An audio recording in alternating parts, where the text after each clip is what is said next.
んこんにちは、セリカです。今日も元気にキャンプツーリングに行きたいと思います。いい天気ですね。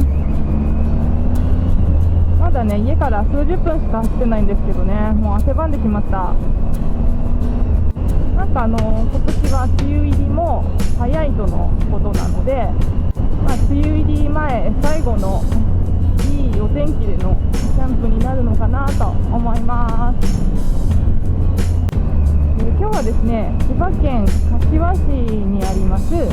リキャンプ湘南というキャンプ場に行きたいと思います。ちょうど1年ぐらい前に1回利用したことのあるところですね。もうここまで来たらそうですね、あと20分ぐらいで着いちゃうのかな。ちょっと走り足りない気もしますが、こけたばっかりなのでね、リハビリということで。ですね、前回アップした動画の中でね、立ちこけして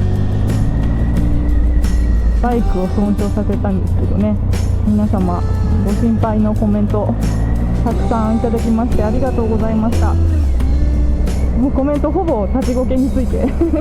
皆さん書いてくださいましたね。で割れたウインカーなんですけれども、今治ってます。はい、右折右折ですがね、右ウインカー元気についてますね。よし、こんな感じでおしゃべりしてたらもう間もなくですね。もうついちゃうな。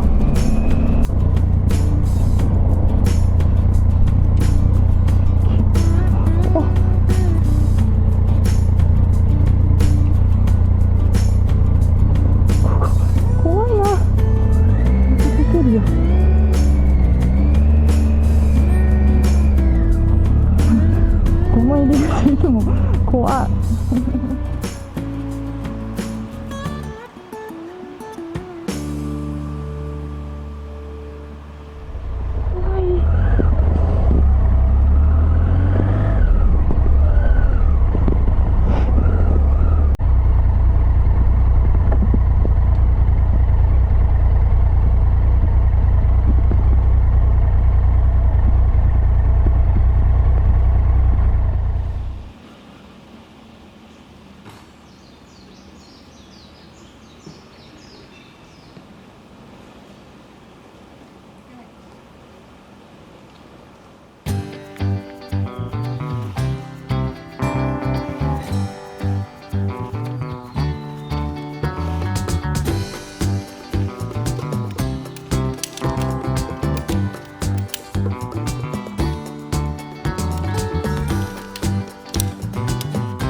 焼肉のシーンからねだいぶ間が空いてしまって、ね、すみませんでした。やっぱね朝から焚き火するとなるとちょっと忙しいですね。はい、チェックアウトの、何分前だ、40分前か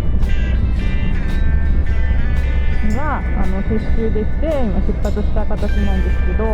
なんか落ち着かないですね次はの人だったらね、全然ギリギリまでね、焚き火楽しんでね、パパッとね、撤収できるのかもしれないですけど、近場のキャンプ場なんでね、もっとゆっくり、ね、キャンプだけを楽しめるかなと思ったんですけどね、なんかゆっくりしすぎて後にね、手が回ってきた感じですかね。なんか最後忙しかったな次もね、もうそろそろ梅雨入りしちゃいますけど、また近々キャンプ行けたらいいなと思ってます。それでは今回はこの辺で、終わりにしたいと思います。ご視聴ありがとうございました。